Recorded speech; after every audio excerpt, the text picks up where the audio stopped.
No programa Hora Extra desta semana, você vai saber até que ponto a fofoca pode prejudicar o ambiente de trabalho, os empregados e a empresa. TRT de Goiás encerra projeto de eliminação de autos físicos e contabiliza mais de 110 toneladas de papel reciclado. E no bloco de entrevistas, o juiz Kleber Salles fala sobre a aplicabilidade intertemporal das novas regras processuais trabalhistas. Aguardamos você!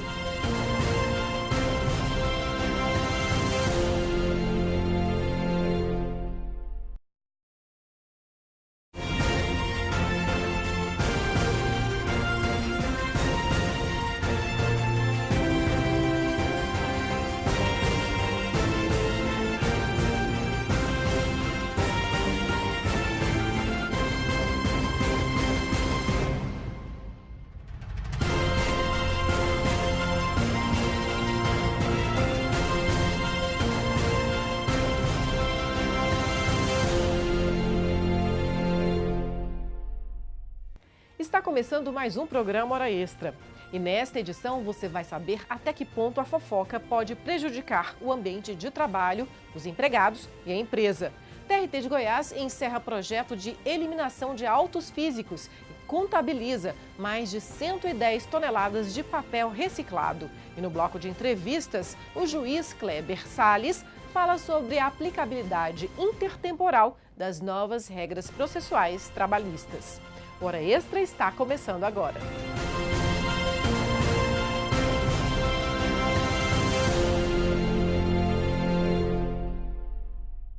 TRT de Goiás recicla mais de 110 toneladas de papel em 12 meses. Além de fazer o descarte correto do papel inutilizado, a iniciativa beneficiou cooperativas de catadores de recicláveis.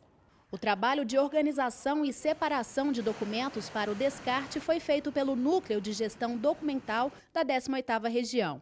O técnico judiciário Cizenando Alves da Costa participou de todo o processo e explicou a proveniência dos materiais. Nós estamos descartando os processos judiciais, administrativos e documentos administrativos do período de 2007 a 2011. Foi um trabalho de aproximadamente 2 anos que a gente ficou analisando, tirando os de guarda, e estamos descartando aquilo que não vai ser, que não ficam, que não vai para consulta. Nós tiramos decisões e alguns documentos que ficariam. A cooperativa responsável fez o trabalho de recolhimento de toda a documentação, que foi transferida para o destino final, seguindo as normas estabelecidas pelo TRT. E é aqui na cooperativa onde acontece a etapa que caracteriza a tão importante responsabilidade socioambiental do processo. Todo o material descartado é preparado para reciclagem e quem trabalha aqui também é beneficiado. Todo o material foi destinado às cooperativas de catadores de materiais recicláveis. Essas cooperativas fazem um trabalho extremamente importante, que é recebendo todo o material para reciclagem e fazendo a separação. E com isso a gente contribui para gerar esse emprego, para manter os cooperados nesses locais, dando mais dignidade de trabalho, porque lá eles têm galpões, eles se organizam, eles têm um trabalho mais organizado e mais seguro do que ficar nas ruas puxando carroça. Então, com esse trabalho, a gente contribui também para esse aspecto social. Além do impacto para os trabalhadores da cooperativa, o projeto atingiu outras 2 metas importantes. Esse projeto ele teve um alcance muito grande e importante, porque nós conseguimos atingir o tripé da sustentabilidade, nas 3 dimensões: social, econômica e ambiental. Ambiental, porque todo esse papelão, deixou de ir para o lixo comum e agora ele entrou para a reciclagem. Econômica, porque ao reciclar todo esse material, ele retorna à vida econômica da cidade, se transformando em outros objetos. As redes sociais amplificaram o poder de alcance da fofoca. Até que ponto ela pode prejudicar o ambiente de trabalho? É possível escapar da fofoca ou todos nós estamos sujeitos a ela? Na matéria a seguir, veja as dicas de como podemos nos proteger do excesso de fofoca no ambiente de trabalho. A fofoca está presente no nosso dia a dia. É difícil escapar dela, principalmente no ambiente de trabalho. É um comentário aqui, um cochicho ali, uma rodinha de conversa e logo a notícia se espalha. Eu gosto de fofocar. A fofoca ela é salutar no ambiente de trabalho, porque ela também não é só uma fofoca negativa. ela é também positiva. E dado o fato de que, muitas das vezes, a convivência entre os colegas no ambiente de trabalho é muito maior, até mesmo do que com seus familiares, próprios familiares, a gente precisa conhecer da vida de cada um pouco. Então, por isso eu não vejo a fofoca como algo negativo. Sim, acho que todo mundo gosta, né? Alguns comentários para saber o que está acontecendo, né? Dentro do ambiente de trabalho. Sempre tem o rádio peão que se traz as notícias do dia a dia. E não pensem que fofocar é coisa só de mulher. A gente também gosta. Rapaz, eu me entroso na galera e vou fofocar também. Hoje tem homem que é mais fofoqueiro que mulher, na verdade, né? Valdemir conta que já foi vítima de comentários maldosos e não achou nada bom. A gente se sente ruim na hora, né? Mas depois a gente passa, né? A gente acaba esquecendo, né? Mas os linguarudos que se cuidem, porque dependendo da fofoca, a situação pode parar na justiça. Há pouco tempo, o Judiciário Trabalhista condenou uma empresa a pagar R$5.000 porque o supervisor espalhou que a funcionária havia sido agredida pelo marido. Em outro caso, em Rondônia, no norte do país, a empregada foi demitida por justa causa porque divulgou pelo WhatsApp que o chefe traía a mulher com outra funcionária. A fofoca, ela gera prejuízo para ambas as partes. Se formos olhar pelo viés do empregador, em que surge a fofoca, existem situações que geram indenizações a serem pagas pelo empregador ao empregado. Eu, particularmente, tenho uma ação que foi oriunda de uma fofoca pelo empregador e que gerou uma indenização de R$100.000. E o meio utilizado da fofoca foi pelo WhatsApp.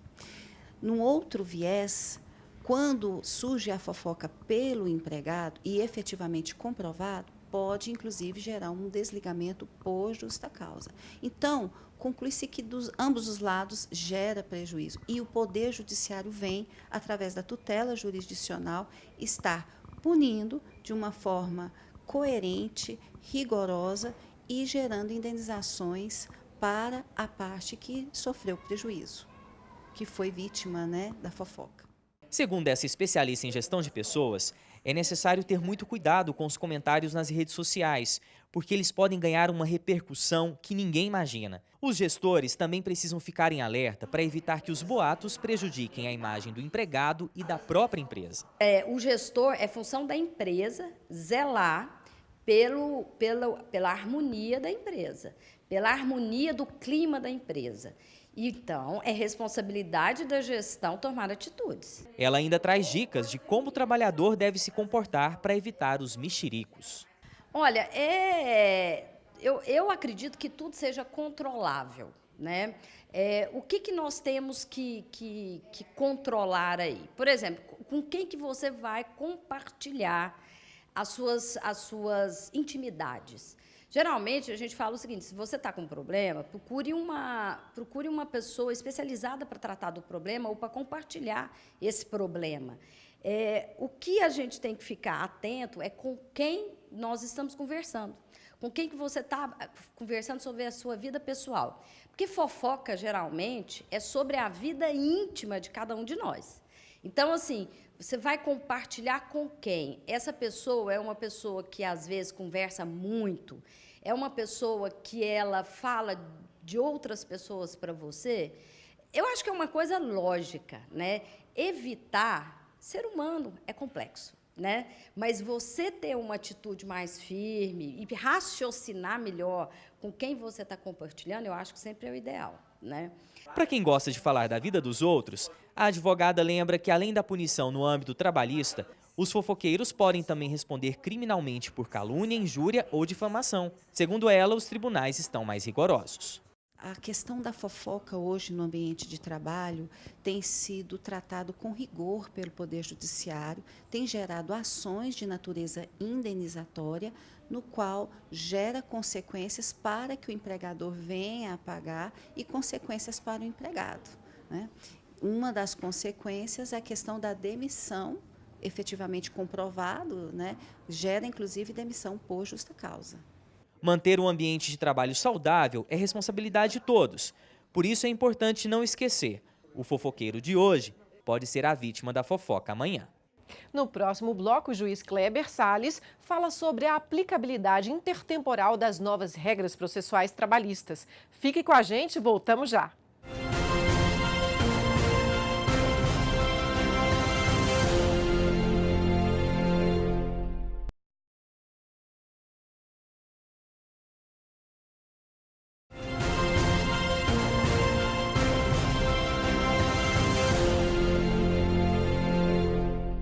Tribunal Superior do Trabalho aprovou a Instrução Normativa 41, que regulamenta a aplicação da reforma trabalhista. O documento é um conjunto de diretrizes com base na jurisprudência da Corte sobre os limites da incidência das mudanças na CLT, especialmente aos processos já em trâmite. O TST definiu que as regras processuais da reforma trabalhista se aplicam imediatamente.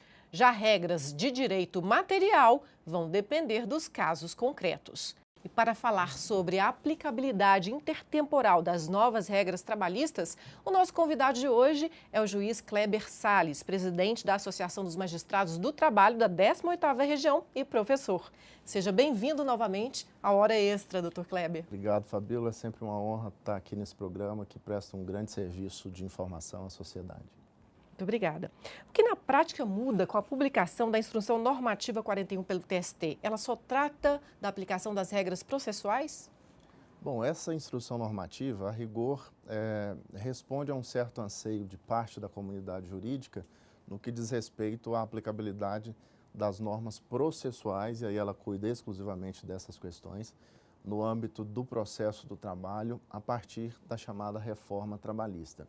Sendo uma instrução normativa proveniente do Tribunal Superior do Trabalho, acaba gerando alguma segurança jurídica naquilo que muito se discutia acerca da aplicação ou não desse ou daquele novo instituto ao processo do trabalho, especialmente em relação aos processos que já tramitavam perante a Justiça do Trabalho quando do advento da chamada reforma trabalhista. Então, é um instrumento que a rigor não vincula, mas orienta a aplicação no âmbito dos tribunais regionais do trabalho, das varas do trabalho e, de alguma maneira, dá mais segurança jurídica, especialmente para a advocacia.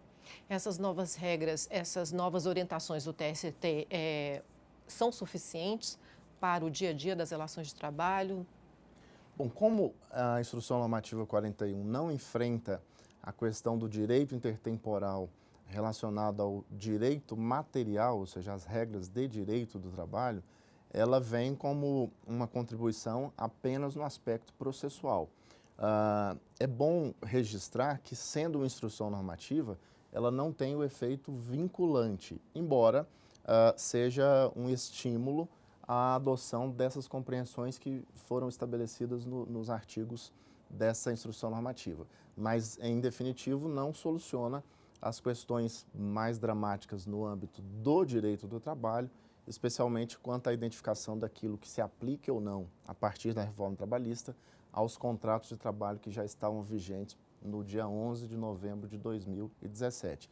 As decisões dos tribunais regionais, enfim, as decisões do primeiro grau num primeiro momento, é que definirão, a partir das teses sustentadas pela advocacia, qual o melhor caminho em termos interpretativos para a chamada reforma trabalhista no âmbito material.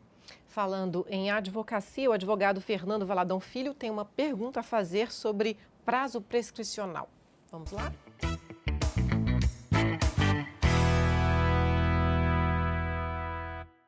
Olá, doutor Kleber, aqui meus cumprimentos. Ver tua pergunta, Vossa Excelência, em relação à Instrução Normativa 41. E minha pergunta vai a respeito de quanto se dará e como se dará o prazo, a modulação da contagem do prazo prescricional bienal. Muito obrigado, Excelência. Muito bem. A rigor, a reforma trabalhista não tocou no que diz respeito ao prazo prescricional bienal e quinquenal relativo às pretensões de ordem juslaboral, ou seja, os prazos para o ajuizamento das ações não foram alterados. Mas trouxe uma inovação importante, colocando fim a uma celeuma jurisprudencial, um debate jurisprudencial, sobre a chamada prescrição intercorrente. E o fez exatamente no artigo 11A da atual CLT, estabelecendo um prazo de 2 anos para que, a partir do momento em que o juiz determina que a parte interessada, no caso o exequente, adote alguma providência relacionada ao cumprimento daquela sentença, como a indicação de bens ou a oportunização de alguma medida que possa fazer com que a execução prossiga, decorridos dali 2 anos, naturalmente, ocorrerá a prescrição chamada intercorrente. Então, o que a Instrução Normativa 41 fez foi estabelecer que esse prazo bienal relativo à prescrição intercorrente só começará a ocorrer a partir da determinação do juiz da execução para que o exequente adote alguma providência, registrando, na linha do que está previsto na Instrução 41, que apenas as execuções, ou apenas a partir dessa determinação, é que esse prazo flui, preservando, na linha interpretativa da Instrução 41, as execuções já iniciadas antes da chamada reforma trabalhista. Há aqui uma celeuma doutrinária, há quem compreenda que mesmo um cumprimento de sentença iniciado antes da reforma trabalhista pode ser alcançado pela prescrição intercorrente, desde que a ordem ou a oportunidade para que o exequente tome alguma providência se dê já a partir da vigência da reforma trabalhista, lembrando, 11 de novembro de 2017. Essa nova regra interfere de alguma forma no poder de decisão do juiz, nas medidas que ele toma ex officio ou não? Do ponto de vista do início da execução, a reforma trabalhista eliminou a possibilidade da chamada execução de ofício, por conta própria, do magistrado trabalhista, fazendo a ressalva apenas no que diz respeito àquelas causas em que o trabalhador esteja litigando sem a presença de advogado, chamado ius postulante. Fora dessa situação específica, excepcional, a parte precisa pedir o início da execução, por simples petição, por uma petição protocolizada pelo próprio advogado. A Instrução Normativa 41 toca nesse assunto, vindo a estabelecer uma orientação interpretativa no sentido de que apenas nas causas em que as partes estejam sem advogado é possível o juiz iniciar tanto a execução quanto o incidente de desconsideração da personalidade jurídica sem a provocação da parte. Ou seja, o juiz poderá, de ofício, manejar apenas a execução ou o IDPJ, o incidente de desconsideração da personalidade jurídica, quando estiver diante de uma reclamação trabalhista sem assistência de advogado. E essa é a orientação interpretativa que consta da Instrução Normativa 41 do TST. Ok, doutor Kleber, nós vamos agora para um rápido intervalo, hoje conversando com o juiz Kleber Salles sobre a aplicabilidade intertemporal das novas regras trabalhistas. Fique com a gente, voltamos já.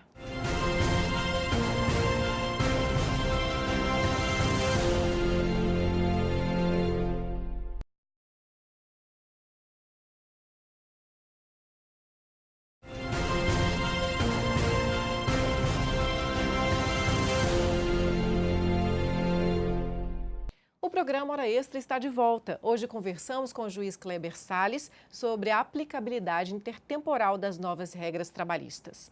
Doutor Kleber, no bloco passado o senhor falava sobre a impulsão da execução. A questão da impulsão da execução pelo advogado é só no início da execução e quanto às demais fases da execução? Sim, a reforma só toca na questão do início do procedimento executório.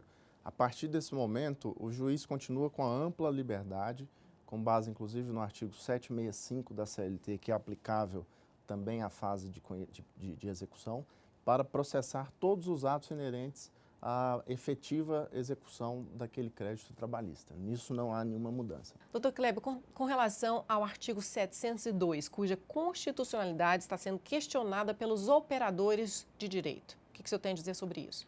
Bom, esse dispositivo efetivamente recebeu com a reforma trabalhista uma linha, a linha F, que estabelece um ritual para que o TST e no dispositivo seguinte, os tribunais regionais do trabalho editem súmulas e extraiam entendimentos prevalecentes. Esse ritual é de tal forma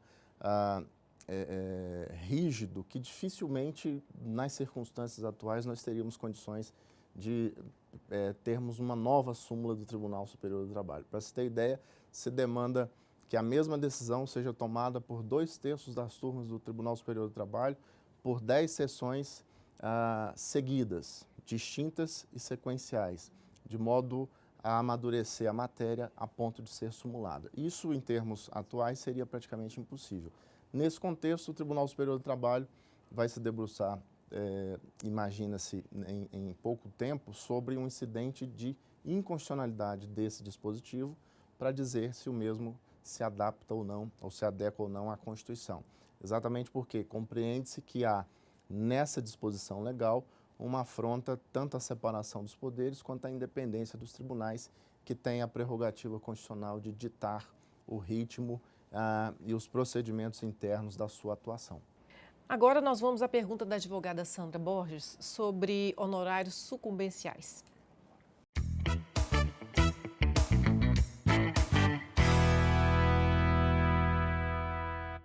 Olá, doutor Kleber. Eu gostaria de saber qual o entendimento TST referente à aplicabilidade dos honorários advocatícios sucumbenciais dos processos em curso. Bom, honorários advocatícios, sem dúvida, correspondem ao tema mais polêmico em matéria processual a partir da reforma trabalhista. O Tribunal Superior do Trabalho, na Instrução Normativa 41, estabeleceu como critério de aplicabilidade o marco temporal da própria vigência da reforma, ou seja, ações pretéritas ou anteriores a 11 de novembro seguem pela linha interpretativa das súmulas 219 e 329 do TST, no sentido de só serem cabíveis honorários advocatícios mediante assistência sindical ou em causas que a gente chama de extraempregatícias. A partir de 11 de novembro, inclusive, ações ajuizadas a partir dessa data já se submetem à ritualística nova sobre honorários sucumbenciais, de modo que a parte que não ganha tem que arcar com os honorários da parte contrária. Daí surge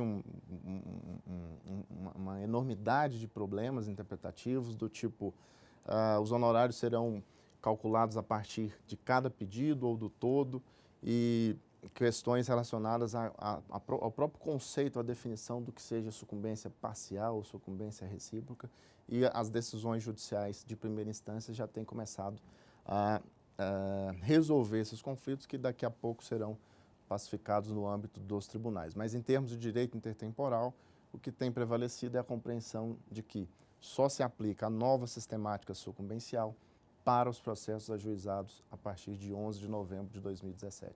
Certo. E como é que fica a aplicabilidade nesse contexto todo das teses jurídicas prevalecentes e dos enunciados do TST? O artigo 18 da Instrução Normativa 41 preservou os chamados IUJs, ou incidentes de uniformização de jurisprudência, que tivessem sido suscitados antes do início da vigência da reforma trabalhista, de modo que as decisões daí extraídas, sejam súmulas ou entendimentos jurisprudenciais prevalecentes, mantêm aquela sistemática de vinculatividade prevista nos artigos 926 e 927, incisos 3 e 5 do Código de Processo Civil, exatamente para dar a chamada coerência e uniformidade para a jurisprudência dos tribunais. Atualidade, coerência e uniformidade da jurisprudência dos tribunais. Doutor Kleber, alguma outra matéria processual que foi abordada nessa Instrução Normativa 41 que o senhor reputa relevante? Sim, a rigor, a instrução trata de praticamente todos os aspectos processuais da reforma, então eu recomendo ao telespectador que faça uma leitura detida, lá faz as correspondências a todos os artigos da Lei 13.467, mas eu gostaria de destacar que a ideia da Instrução Normativa 41, para além das teorias sobre isolamento dos atos processuais e coisa que o valha, foi garantir a aplicação das novas regras, mais gravosas, apenas aos novos processos, ou seja, as ações ajuizadas a partir de 11 de novembro, preservando o que o TST compreendeu como atos jurídicos processuais ou direitos processuais adquiridos nas ações ajuizadas anteriormente. Certo. Você gostaria de mostrar o livro? Você trouxe o livro? Assim, só apresentar para os nossos telespectadores o livro A Reforma Trabalhista Comentada, que eu tive a honra de dividir a autoria com os colegas Marcelo Palma, Platão Neto e Rodrigo Dias, os dois últimos juízes aqui na 18ª região também. A primeira edição está esgotada, mas teremos ainda em 2018 a segunda edição. Muito obrigada pela entrevista e pelos importantes esclarecimentos aqui hoje. Eu que agradeço, Fabíola, a você, aos telespectadores, e sigo à disposição para as dúvidas e debates que forem surgindo sobre a reforma trabalhista. Ok, o Hora Extra fica por aqui. Hoje conversamos com o juiz Kleber Salles, que é presidente da Associação dos Magistrados do Trabalho da 18ª Região e professor, sobre a aplicabilidade intertemporal das novas regras trabalhistas. Obrigada por sua atenção e não deixe de acompanhar mais notícias do TRT de Goiás pelas redes sociais, pela rádio web. Até a próxima semana.